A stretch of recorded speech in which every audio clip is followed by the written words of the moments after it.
All right, hey everybody, this is a project update for Regen Network for August 14th. I've got some exciting updates for everyone in the community.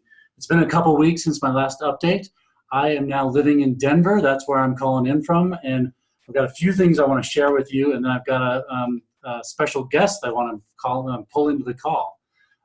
First of all, we're running our incentivized testnet on for a Regen ledger right now. We have 35 validators that are working on that testnet and contributing to making sure that proposals work well and updating the code and all that it takes. If there are any validators out there that would like to join that, make sure to hit us up on Telegram and we can get you rolled in. We'd love to have you join. Another big news from the fundraising front is that our token sale is still on. We just landed 3 more investors over the last 2 weeks, and one of them is the largest investor we had yet. We'll have some announcements coming probably in the next couple of weeks about the specifics of that, but we are super pumped about the participation of this party. So we'll let you know. We're now in the third week here at Techstars, the Techstars Sustainability Program with the Nature Conservancy.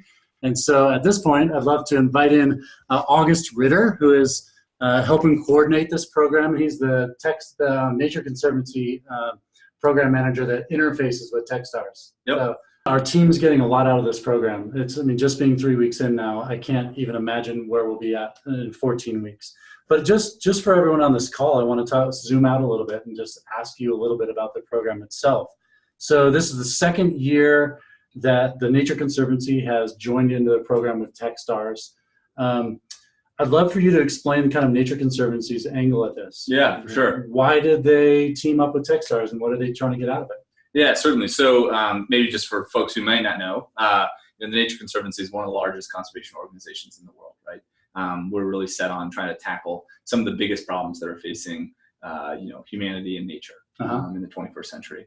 And so as we look at those problems, we kind of recognize that we need a shift in mindset. We need to really think about the solutions that we bring forward to the global community and how scalable those solutions are. Right. And as we kind of look around at other industries, we recognize that we're not seeing the level of technological disruption or technological advancement in conservation that you're seeing in so many other industries. So it's just frankly flipping these other industries upside down. And so TNC has asked ourselves, as one of the world's largest conservation organizations, do we have a responsibility in helping cultivate and catalyze more technology development for conservation? Right. So that's what this accelerator is all about. It's a partnership with Techstars to figure out how do we find the best entrepreneurs that are building technology to solve the same problems we care about, and how do we work with those entrepreneurs to solve those problems. So that's really kind of the perspective we come at this. And Techstars is a great partner, obviously, because they're just a worldwide network that helps entrepreneurs succeed, right? So yeah, totally. Sense. So from I'm not the expert on the Nature Conservancy, but I understand that over the years they have been pretty flexible in terms of shifting their strategy. From what I understand, Nature Conservancy started out as an organization that raised money to basically purchase land and then just put it into conservation. Yeah. And then over some time realized, there's actually more of a role for human beings than this. That we can actually be stewards of the land and bring about positive change. Yeah, so I think we have gone through several kind of iterations, right, since our founding in 1951.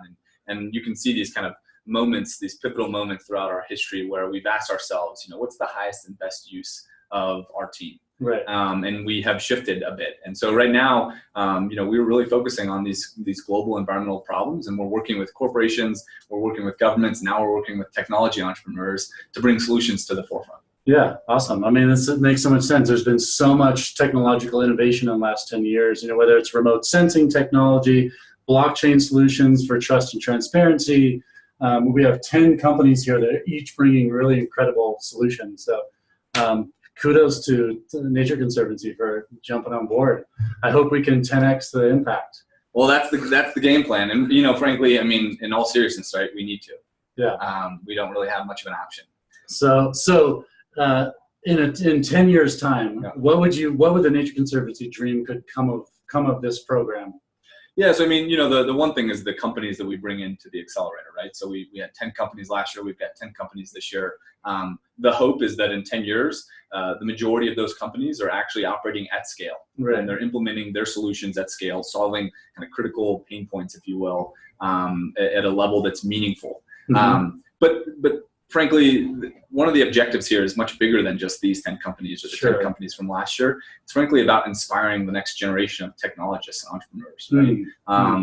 One of my favorite quotes comes from one of Facebook's early employees who said that the best minds of my generation are focused on making people click ads. Right. We need more technologists that are actually using their talents, their skills, their resources to solve problems that matter. Right. And so we're hoping that, through this accelerator, through kind of promoting these examples of people like yourselves that are building companies that solve problems that matter, you're kind of paving the way for the next generation. Right. Awesome. I love it. I think there's a lot to the next generation, the way that they're thinking, the way that they're approaching the world, the way that their values are aligned with the way that they spend their money. I'm excited to see what unfolds in our lifetimes. With what's in front of us.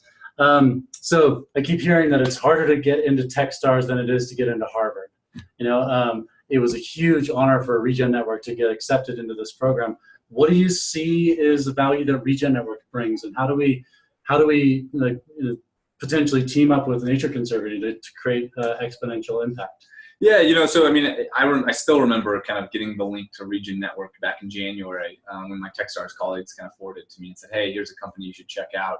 And as I dug in, I got really excited, and other colleagues of mine got excited. And I think the reason we got excited is because TNC has, for several decades now, really been trying to build the business case for ecosystem services, right? So trying to convince governments and companies that they should be investing in nature as a solution to the problems that we're facing, right? And the good news is we've seen governments, we've seen corporations kind of come around to this recognition that ecosystem services are important.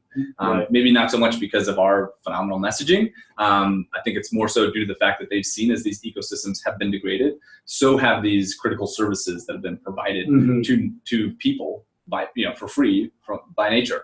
And so, we've seen our partners, whether they're in kind of the banking sector, or Fortune 500 companies or other NGOs that have been interested in figuring out ways to invest in kind of the land managers that are managing the land that produce these ecosystem services, and really trying to figure out how to incentivize those land managers. We've seen them struggle with doing that, and they've struggled because it's really difficult to kind of manage relationships at scale with a big group of land managers. We've seen it's difficult to kind of contract with all of these different land managers, and then we've seen that it's difficult to kind of monitor and verify on a cost-effective basis if what you want to happen or what you're paying for to happen is actually happening on the ground, right? And so along comes Regen Network, building a platform to help kind of decrease that transaction cost. It's something we're really excited about and looking forward to figuring out, what we can do to make sure that Regen Network is actually, implementing the solutions you guys believe in and the ones we believe in as well.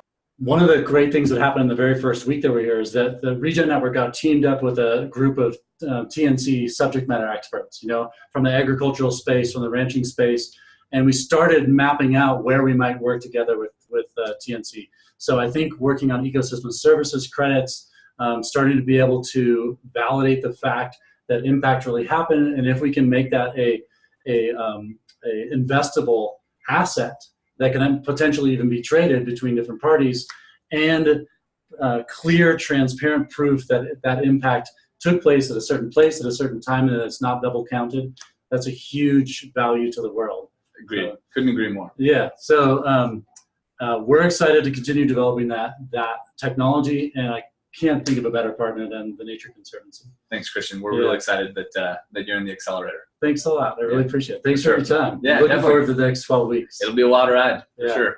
All right, I'll check in with the community in a couple weeks and give you another project update. Thanks, everybody.